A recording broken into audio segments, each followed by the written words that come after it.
క్రీస్తు యేసునందు దేవుని పిల్లలైన మీకందరికీ కృపయు సమాధానములు మెండుగా కలుగునుగాక. ఈ ఉదయం కొరకు ప్రభు అనుగ్రహించిన తన జీవపు వాక్కు 122వ సంకీర్తన మొదటి చరణం. యెహోవా మందిరమునకు వెళ్ళుదమని జనులు నాతో అనినప్పుడు నేను సంతోషించెదని. యెహోవా మందిరమునకు వెళ్ళుదమని జనులు నాతో అనినప్పుడు నేను సంతోషించెదని. దేవుని ప్రేమించే వ్యక్తి దేవుని నిజ ఆరాధనను, దేవుని ప్రజలను కూడా ప్రేమిస్తాడు. దేవుని ఇంటి విషయంలో మన మనస్తత్వం మన ఆధ్యాత్మిక స్థితికి సూచన.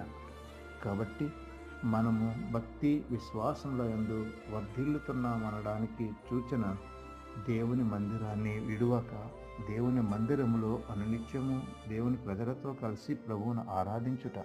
అట్టి కృప దేవుడు మనందరికీ అనుగ్రహించును.